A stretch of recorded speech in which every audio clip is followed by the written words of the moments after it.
नमस्कार, news India देख रहे हैं आप। मैं हूं कुंदन जमैर। उत्तराखंड से जुड़ी हुई इस वक्त की बड़ी खबर आपको बताते हैं। दरअसल उत्तराखंड के तमाम सांसदों की एक अहम बैठक दिल्ली में आज होने वाली है। रात 8 बजे ये बैठक होगी। रमेश पोखरियाल निशंक के आवास पर यह बैठक होगी और उत्तराखंड के प्रभारी दुष्यंत गौतम भी इसमें मौजूद रहेंगे। दिल्ली में होगी उत्तराखंड के सांसदों की बैठक।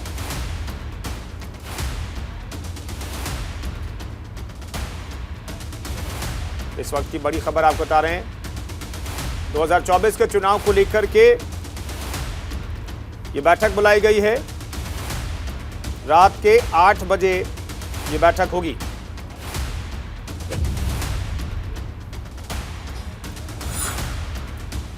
इस वक्त की बड़ी खबर, दिल्ली में होगी उत्तराखंड के सांसदों की बैठक। इस वक्त की बड़ी खबर, बीजेपी के प्रभारी जो हैं वो ये बैठक लेंगे। तमाम सांसदों के साथ ये बैठक होगी और इस बैठक में 2024 के चुनाव की तैयारियों के मद्देनजर चर्चा की जाएगी। दिल्ली में ये बैठक होगी, सांसदों की बैठक दिल्ली में होगी और मुख्यमंत्री पुष्कर सिंह धामी भी इस बैठक में मौजूद रहेंगे। उत्तराखंड प्रभारी दुष्यंत गौतम ये बैठक लेंगे, उनकी अध्यक्षता में ये बैठक होगी। राजीव तिवारी हमारे सहयोगी इस खबर पर बातचीत करने के लिए दिल्ली से जुड़ रहे हैं। राजीव, उत्तराखंड के तमाम सांसद बैठेंगे एक जगह पर और 2024 के लिए मंथन होगा।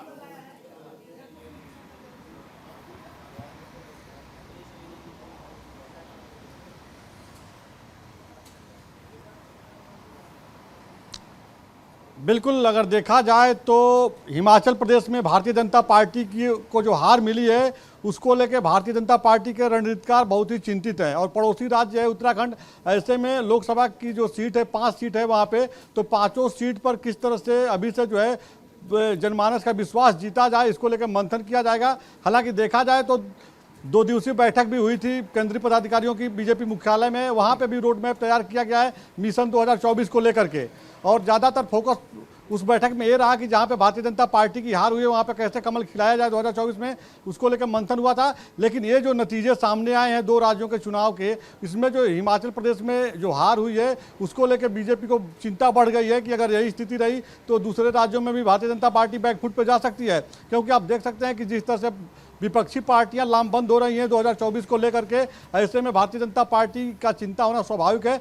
तो भारतीय जनता पार्टी अभी से, हालांकि 2023 में 9 राज्यों में विधानसभा चुनाव है, राजस्थान, मध्य प्रदेश, कर्नाटक, तेलंगाना, तमाम 9 राज्य हैं जहाँ पे चुनाव है। उसके ठीक पहले 2024 पे भारतीय जनता पार्टी का फोकस है और यही वजह है कि आज शाम को उत्तराखंड के पूर्व मुख्यमंत्री, पूर्व केंद्रीय मंत्री रमेश पोखरियाल निशंक के घर पे जो बैठक होगी उसमें बीजेपी के जो उत्तराखंड के सांसद हैं, राज्यसभा सांसद हैं, लोकसभा सांसद हैं, सभी लोग मौजूद रहेंगे। साथ ही जो प्रभारी दुष्यंत गौतम है वो इस बैठक को अटेंड करेंगे और आगे की रणनीति पर लोग चर्चा करेंगे कि किस तरह से उत्तराखंड में लोगों का विश्वास जीता जाए, लोगों में जो निगेटिविटी है सरकार को लेकर उसको दूर किया जाए, केंद्र सरकार की जो योजनाएं हैं उसको कैसे घर घर तक पहुंचाया जाए, तमाम जो सुविधा दी जा रही है किसानों को कैसे वहां तक पहुंचाया जाए। तो गुड गवर्नेंस जो केंद्र सरकार का है उसको लेकर जो है मैसेज देने की कोशिश की जाएगी। जी राजीव, उत्तराखंड में भी तो बीजेपी की सरकार है और प्रचंड बहुमत से इसी साल जीत करके बीजेपी ने सत्ता बनाई। वहां का जो रिवाज था हर 5 साल में सरकार बदलने का, उस रिवाज को बीजेपी ने तोड़ा है।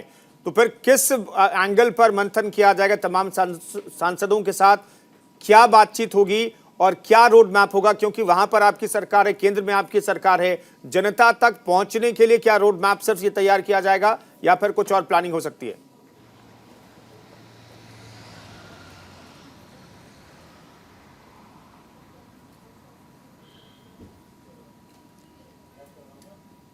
बिल्कुल, देखिए उत्तराखंड की बात की जाए तो उत्तराखंड भाजपा में भी गुटबाजी है, इस बात से इनकार नहीं किया जा सकता है। आपने देखा होगा कि जब विधानसभा चुनाव हुए थे तो उस दौरान जो मुख्यमंत्री पुष्कर सिंह धामी है वही खटीमा से विधानसभा चुनाव हार गए। इसके पीछे तमाम नेताओं पे भी आरोप लगे, पार्टी के ही नेताओं पे आरोप लगे कि उनको हरवाया गया है।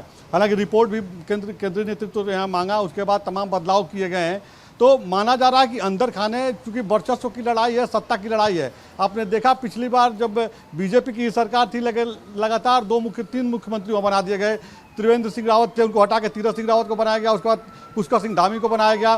पुष्कर सिंह धामी विधानसभा चुनाव हार गए, फिर उनको जिम्मेदारी दी गई है। फिर पुष्कर सिंह धामी को लेकर के तमाम अटकलें सामने आती रहती हैं कि नेतृत्व परिवर्तन हो सकता है, तरह तरह की बातें सामने आती हैं। लगातार जब भी उत्तराखंड का कोई बीजेपी का बड़ा नेता 2-3 दिन जी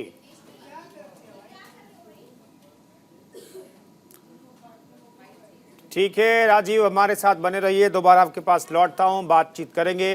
तो पांचों सांसदों के साथ आज अहम बैठक दिल्ली में होने वाली है और दुष्यंत गौतम जो राज्य के बीजेपी प्रभारी हैं और मुख्यमंत्री, उनकी मौजूदगी में 2024 की तैयारियों के मद्देनजर मंथन किया जाएगा।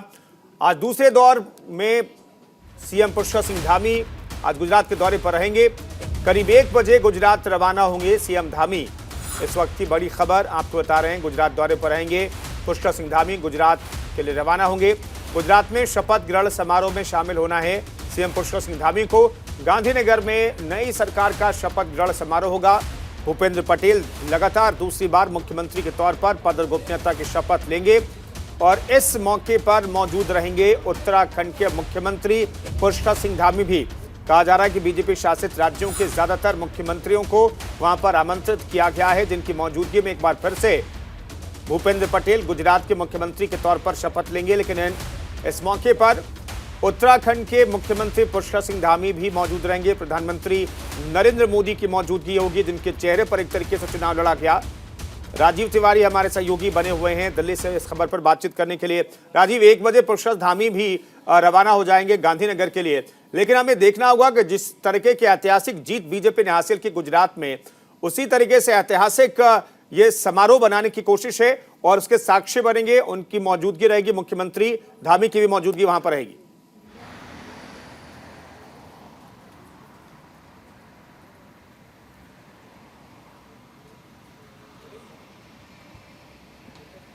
बिल्कुल, देखिए जो गुजरात में शपथ ग्रहण समारोह है वहाँ पे भारतीय जनता पार्टी ने अपने सभी बड़े नेताओं को, बीजेपी शासित राज्यों के मुख्यमंत्री को आमंत्रित किया है। एक बिल्कुल आपने सही कहा, एक भव्य आयोजन किया जा रहा है, शपथ ग्रहण तो वही है, लेकिन इसके माध्यम से दूसरे राज्यों में जो है एक मैसेज देने की कोशिश की जा रही है कि बीजेपी की ऐतिहासिक जीत हुई, जब बीजेपी ने सारे रिकॉर्ड तोड़ दिए गुजरात में और लोगों को अपने फेवर में करने की कोशिश की है। देखिए 2024 को लेकर बीजेपी अभी से इसलिए एग्रेसिव है कि बिहार की बात कीजिए, झारखंड की बात कीजिए, उड़ीसा की बात कीजिए, ये तमाम जो राज्य हैं यहाँ पे जो है भारतीय जनता पार्टी कहीं ना कहीं अपने आप को बैकफुट पे देख रही है। क्योंकि जिस तरह से केसीआर तेलंगाना में मुख्यमंत्री हैं, लेकिन वह जिस तरह से लोगों को लामबंद करने में जुटे हुए हैं, इधर राहुल गांधी पदयात्रा निकाल रहे हैं और उनका फोकस जो है जिस तरह से साउथ के जो महत्वपूर्ण राज्य हैं वहाँ पे, जहाँ पे उनके वोट बैंक है कि कहाँ से हम कितना डैमेज कर सकते हैं भारतीय जनता पार्टी को, तो एक एक सीट पर ध्यान रख करके जो है विपक्ष काम कर रहा है। और भारतीय जनता पार्टी के रणनीतिकारों को यही चुनौती लग रहा है कि आने वाले समय में कैसे इससे निपटा जाएगा। तो लोगों में, जनमानस में एक पॉजिटिव मैसेज देने की कोशिश की जा रही है। आज वहां पे जिस तरह से लोग इकट्ठा होंगे, वहां पे जिस तरह से दिखाया जाएगा, तो लोगों के अंदर जो है एक बार फिर प्रधानमंत्री नरेंद्र मोदी को लेकर विश्वास जगे 2024 के मद्देनजर, यह भारतीय जनता पार्टी की कोशिश है। जी शुक्रिया इस खबर पर जानकारी देने के लिए राजीव आपका। तो उत्तराखंड के मुख्यमंत्री पुष्कर सिंह धामी भी गांधीनगर में मौजूद रहेंगे, जब गुजरात के मुख्यमंत्री के तौर पर भूपेंद्र पटेल दूसरी बार पद और गोपनीयता की शपथ ले रहे होंगे। फिलहाल आगे बढ़ते हैं। वाराणसी में यूनिवर्सल हेल्थ कवरेज डे पर आयोजित 2 दिवसीय कॉन्क्लेव का समापन हो गया है। समापन सत्र में प्रदेश के मुख्यमंत्री योगी आदित्यनाथ और केंद्रीय स्वास्थ्य मंत्री मनसुख मांडविया के अलावा अलग अलग राज्यों से आए स्वास्थ्य मंत्री, स्वास्थ्य सचिव और स्वास्थ्य से जुड़े लोग मौजूद रहे। इस दौरान हमारे सहयोगी ने उत्तराखंड के स्वास्थ्य मंत्री धन सिंह रावत से भी खास बातचीत की। उत्तराखंड के स्वास्थ्य मंत्री धन सिंह रावत जी भी हमारे साथ में, उनसे बात करते हैं। सर, सबसे पहले तो आपका न्यूज इंडिया में स्वागत है। बहुत बहुत धन्यवाद। सर, आज की कॉन्क्लेव में क्या रहा? देखिए, आज की जो कॉन्क्लेव है वो पहली बार पूरे देश के सीएचओ को बुलाया गया है। जिन लोगों ने अच्छा काम किया उनको आज सर्टिफिकेट दिया गया है। और बहुत अच्छी बात यह है कि अब 1.5 लाख पूरे देश में जो है वेलनेस सेंटर बन रहे हैं और उससे जो है गांव में लोगों का स्क्रीन कराया जाएगा कि भाई उनको बीमारी, कोई भी बीमारी है तो निकटतम हॉस्पिटल में जा सकते हैं। सीएचओ का रोल अब बहुत महत्वपूर्ण हो गया है और इसलिए मैं माननीय प्रधानमंत्री जी को भी, देश के स्वास्थ्य मंत्री जी को भी बधाई दे रहा हूं कि इन 2 सालों में एक बड़ी क्रांति जो है स्वास्थ्य के क्षेत्र में आई है। सर अगर हम उत्तराखंड की बात करें तो उत्तराखंड में स्वास्थ्य व्यवस्था को लेकर के क्या है, क्या क्या सरकार की तरफ से जो है योजनाएं चलाई जा रही हैं? देखिए, हमारे राज्य में 4 महत्वपूर्ण चीज़ें अलग से हैं। एक तो आयुष्मान भारत योजना हमारे राज्य में सबके लिए है। कोई भी हो, अमीर हो, गरीब हो, युवा हो, महिला हो, किसान हो, सब लोग आयुष्मान कार्ड बना सकते हैं और 5 लाख तक का इलाज फ्री कर सकते हैं। दूसरा, हमारे राज्य में 260 जांचें फ्री होती हैं, किसी भी व्यक्ति की हो, वो हॉस्पिटल जाएगा, उसकी जांचें फ्री में होंगी। तीसरा, हमारे राज्य में यह है कि कोई भी गर्भवती महिला अगर उसको जच्चा बच्चा होते समय हॉस्पिटल जाना है तो उसको हॉस्पिटल तक जाना, जच्चा बच्चा होने के बाद घर तक छोड़ना, ये भी निःशुल्क है हमारे राज्य में। एक, हमारे राज्य में कोई भी अगर एक्सीडेंट हो जाता है, चाहे वो किसी भी प्रदेश का यात्री क्यों नहीं हुआ है या मनुष्य क्यों नहीं है, उसको भी हम निःशुल्क इलाज अपने राज्य में कराते हैं। और पांचवा, हमारे राज्य में यह है कि अगर कोई भी गांव में क्रिटिकल मरीज होता है तो उसको हेलीकॉप्टर से एम्स लाना या मेडिकल कॉलेज लाना, वो भी हमारे राज्य में फ्री सेवा है। तो एक बड़ा काम हमारे राज्य उत्तराखंड में स्वास्थ्य के क्षेत्र में किया जा रहा है। अभी अगर देखा जा रहा है कि जिस तरह से हार्ट अटैक की जो है ना समस्याएं जो है ज़्यादा आ रही हैं, उत्तर प्रदेश में भी इसमें है, उत्तराखंड में क्या क्या स्थिति है? क्योंकि जैसे देखा है कि नवयुवक ही, जिससे ज़्यादा उम्र भी नहीं है, ऐसे ऐसे लोग जो है उनको जो है चलते हुए है या डांस करते हुए जो है हार्ट अटैक हो जा रहा है, जॉगिंग करते हुए हार्ट अटैक हो जा रहा है। तो ऐसे में लेकर के उत्तराखंड सरकार जो है कितना जागरूक? देखिए, निश्चित रूप से कोविड के बाद ये समस्या पूरे देश में बढ़ी है और इसीलिए मैंने कहा कि हर CHO को हमने 5-5 गांव दे रखे हैं, किसी को 10 गांव दे रखे हैं कि वह आपने प्रत्येक व्यक्ति की जो है जांच करके आनी है।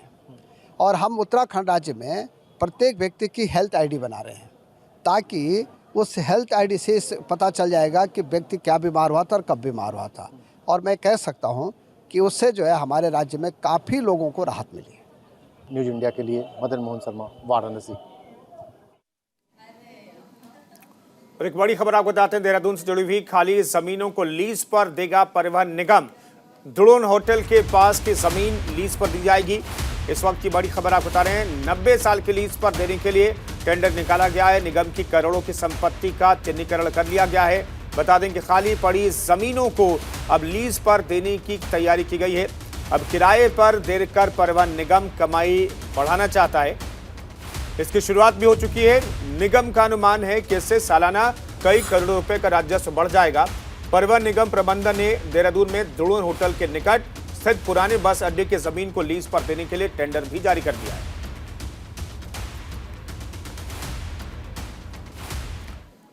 देहरादून से जुड़ी हुई एक और बड़ी खबर आपको बताते हैं, फॉरेस्ट गार्ड भर्ती के मामले में हाईकोर्ट पहुंचा है आयोग। आज होगी नैनीताल हाईकोर्ट में इस मामले की सुनवाई। परीक्षा में ब्लूटूथ से नकल करते पकड़े गए थे अभ्यर्थी। 2020 में हुई परीक्षा के दौरान पकड़े गए थे कई अभ्यर्थी। हाईकोर्ट में समझौता होने के बाद बरी हुए मामले में आयोग ने पुनर्विचार याचिका दायर की है और इसी मामले की सुनवाई आज नैनीताल हाईकोर्ट में होगी। 2020 में हुई परीक्षा के दौरान गड़बड़ घाला करने वाले अभ्यर्थियों के साथ जो समझौता हुआ, उस पर पुनर्विचार याचिका आयोग की तरफ से लगाई गई है, जिस पर आज अहम सुनवाई हो सकती है। रुड़की में भारतीय किसान यूनियन अंबावता के युवा राष्ट्रीय अध्यक्ष एडवोकेट फरमान त्यागी के नेतृत्व में एक मीटिंग का आयोजन किया गया, जिसमें 13 दिसंबर को मुजफ्फरनगर डीएम कार्यालय पर होने वाली महापंचायत को लेकर रणनीति तैयार की गई। इस दौरान फरमान त्यागी ने कहा कि मुजफ्फरनगर के जिलाधिकारी ने किसानों के साथ अभद्रता की है। इसके विरोध में कल भारतीय किसान यूनियन डीएम कार्यालय पर महापंचायत का आयोजन करेगा, जिसमें बड़ी संख्या में किसान शामिल होंगे। इस दौरान उन्होंने कहा कि भाजपा के राज में किसानों का उत्पीड़न किया जा रहा है। किसानों का बकाया गन्ना भुगतान नहीं किया जा रहा। किसानों के ऊपर बिजली के भारी भारी बिल थोपे जा रहे हैं। मैं आपको बताना चाहता हूं, मैं फरमान त्यागी एडवोकेट, युवा राष्ट्रीय अध्यक्ष भाकियू अम्बावत। आज हमारी एक मीटिंग रखी गई थी कुछ मुद्दों को लेकर। केवल पदाधिकारी लोग यहां पर पहुंचे हैं और इसकी जो हमारी पंचायत की तैयारी चल रही है, डीएम मुजफ्फरनगर कार्यालय पर जो पंचायत होनी है 13 तारीख में, वहां पर किसानों के साथ कुछ अभद्रता की गई डीएम साहब के द्वारा। उसको लेकर, उसकी तैयारियों को लेकर आज ये पंचायत रखी गई है। और उसके बाद जो हमारे लोकल के मुद्दे, जैसा मैंने एक दिन आपको पहले भी बताया था, सिविल अस्पताल रुड़की का है, और कुछ और क्षेत्रीय समस्याएं हैं, एक दो सड़कों की समस्याएं हैं, उनको लेकर हमने विस्तृत चर्चा की है। उसी के संबंध में यहाँ पर मीटिंग रखी गई है। हम सब लोग यहाँ पर हजारों की संख्या में मुजफ्फरनगर पहुंचेंगे 13 तारीख में, और वहाँ पर महापंचायत का आयोजन किया जाएगा, या जो भी निर्णय आगे लिया जाएगा उसके अनुसार चला जाएगा। हमारे सहयोगी अनिल इस खबर पर बातचीत करने के लिए सीधे जुड़ रहे हैं रुड़की से। अनिल, क्या तैयारी है किसान यूनियन की? बिल्कुल कुंदन, बताना चाहूंगा, देखिए 13 दिसंबर को भारतीय किसान यूनियन अम्बावत जो है मुजफ्फरनगर पहुंचेगी और डीएम कार्यालय पर धरना प्रदर्शन करेगी। उनका कहना है कि कोई किसान है जिनके साथ जो है डीएम ने अभद्र व्यवहार किया है, और साथ ही साथ जो रुड़की की बात करें, रुड़की में भी एक बड़ा अभियान सामने आया है भारतीय किसान यूनियन का, कि भारतीय किसान यूनियन ने कहा है कि रुड़की के जो जिला संयुक्त चिकित्सालय है उसमें फर्जी तरीके से जो मेडिकल है वो बनाए जा रहे हैं, और साथ ही साथ जो डॉक्टर हैं वहां पर लापरवाही बरत रहे हैं। और साथ ही साथ आपको बताना चाहूंगा कि भारतीय किसान यूनियन अम्बावत ने ये एक बड़ा आरोप यहाँ पर रुड़की के जिला संयुक्त चिकित्सालय में लगाया है कि उन्होंने बताया है कि साथ ही साथ सीएमएस को भी इस पूरे मामले में किसान यूनियन कल प्रदर्शन करेगा मुजफ्फरनगर में। शुक्रिया अनिल इस खबर पर जानकारी देने के लिए। इन दोनों शहर की सड़कों के साथ साथ हरिद्वार पुलिस की नजर सोशल मीडिया पर भी बनी हुई है।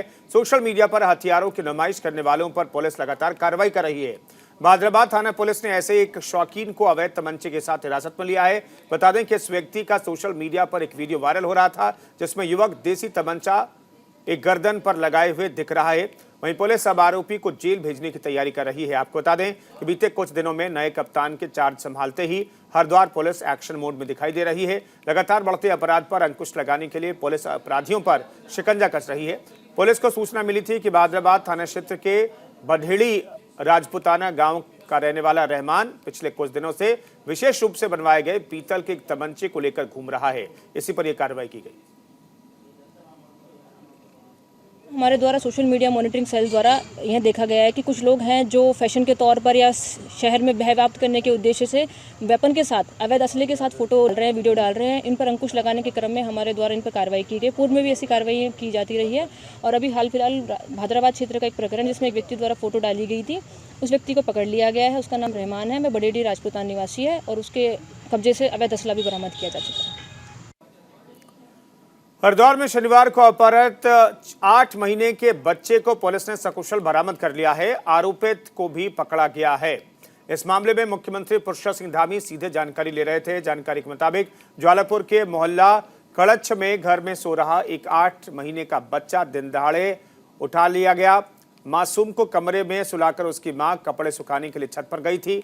कुछ देर बाद जब वो वापस लौटी तो बच्चा गायब मिला। दिन दहाड़े बच्चा चोरी की घटना से पुलिस में हड़कंप मच गया। पड़ोसियों से पूछताछ और सीसीटीवी की फुटेज के आधार पर एक साधु वस्त्रधारी और बाइक सवार युवक और महिला शक के दायरे में थे, और इसी मामले में इनकी गिरफ्तारी हुई। बहुत अच्छा काम किया है पुलिस ने। सुधांशु सर का बहुत बहुत धन्यवाद। उनकी टीम ने पूरा अच्छा काम किया है, मैं उनका बहुत बहुत धन्यवाद करना चाहूंगी। बच्चा छत से चढ़ा है, जिनमें से छत पर लेकर अपनी छत पर करके मैं बाहर गेट पर काम कर रही हूँ। हमारे पड़ोसी सुषमा। संजय पुंडी हमारे सहयोगी इस खबर पर बातचीत करने के लिए हरिद्वार से जुड़े हुए हैं। संजय, बहुत तेज काम किया, अच्छा काम किया पुलिस ने। देखिए पुलिस ने एक बहुत ही अच्छा सराहनीय काम किया है, क्योंकि हमने देखा है कि बीते दिनों एक 8 माह का बच्चा संदिग्ध परिस्थितियों में लापता हो गया था, जिसके बाद जो बच्चे के परिजन थे उन्होंने पुलिस को सूचना दी, और पुलिस ने तत्परता से कार्य करते हुए लगातार ही 36 घंटों के अंदर इस बच्चे को बरामद कर लिया है। हालांकि करीब 2.5 लाख में इस बच्चे की डील हुई थी, और पुलिस ने एक पुरुष सहित करीब 5 महिलाओं को जेल भेज दिया है। कहा जा सकता है कि हरिद्वार जिले में अपराधी कोई भी हो, कैसा भी हो, वो बख्शा नहीं जाएगा। हालांकि इस कार्य को लेकर पुलिस की वाहवाही हो रही है। कुंदन, शुक्रिया इस खबर पर जानकारी देने के लिए संजय पुंडी आपका।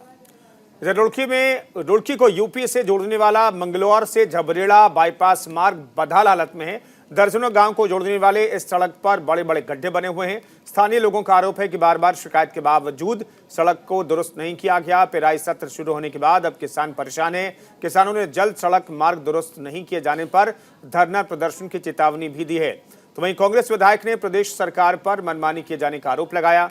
उन्होंने कहा कि कई बार सड़क का प्रस्ताव शासन को भेज चुके हैं, लेकिन अभी तक सड़क की कोई सुध लेने नहीं पहुंचा है।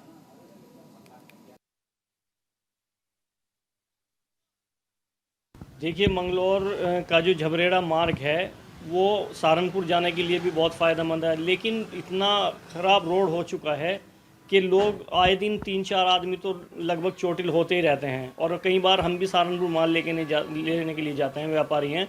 कई बार ऐसा हुआ कि हमारी बाइक की चाबी निकल गई, गड्ढे में गिर गए, या हम गिर गए, चोट लग गई, सामान भी खुल के गिर जाता है। बड़ी परेशानियों का सबब बना हुआ है ये क्षेत्र। जबकि और जो हैं वो सब सही रास्ते हैं, लेकिन इस ओर कोई प्रशासन या कोई क्षेत्रीय विधायक कोई ध्यान नहीं दे रहा है। इस ओर ध्यान देने की ज़रूरत है, क्योंकि बहुत सारे देहात झबरेड़ा मार्ग से जुड़े हुए। देखिए, सरकार बिल्कुल संवेदनहीन सरकार है। आपने झबरेड़ा मंगलौर बीरपुर सड़क मार्ग की बात की, तो मैं लगभग जून के आसपास प्रमुख सचिव महोदय से इसके बारे में मैं मिला था, और प्रमुख सचिव महोदय ने इसको तुरंत मेरे आग्रह पर कार्य समिति में रखा था। कार्य समिति में रखने के उपरांत वादा किया था कि हम इसको जल्द ही शासन में प्रस्तुत कर देंगे। फिर शासन का, सरकार का ढिलमुल रवैया यह रहा कि बरसात गुजर गई। बरसात गुजरने के बाद उसमें फिर बड़े बड़े गड्ढे हो गए, और अभी माननीय मुख्यमंत्री ने गड्ढा मुक्त सड़कें करेंगे ऐसा करके एक अभियान जो चलाया था, उसको भी कि हम 8 दिन के अंदर भर देंगे, तो उसमें कोई कार्रवाई इन्होंने नहीं की। तब मैंने प्रशासन पर जो संबंधित अधिकारी है मैंने उन पर सख्ती की, तब जा कर के अब वो उसमें गड्ढे भराई का काम कर रहे हैं।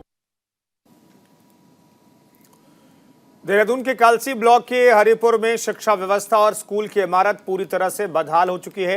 ये इमारत 1958 में बनी थी। इस इमारत की हालत अब ऐसी हो चुकी है कि स्कूल टाइम में क्लास में लेंटर से सीमेंट के टुकड़े गिरने लगे हैं, जिससे छात्रों की जान को खतरा बना हुआ है और उन्हें खुले में पढ़ाया जा रहा है, जिसे लेकर बच्चों के अभिभावकों में शिक्षा विभाग के प्रति गहरा आक्रोश भी है। विद्यालय प्रबंधन समिति ने आकस्मिक बैठक कर बिल्डिंग को ध्वस्त कर नई बिल्डिंग का निर्माण करवाने का प्रस्ताव पारित किया है, जिसे जिला शिक्षा अधिकारी को भेजा गया है।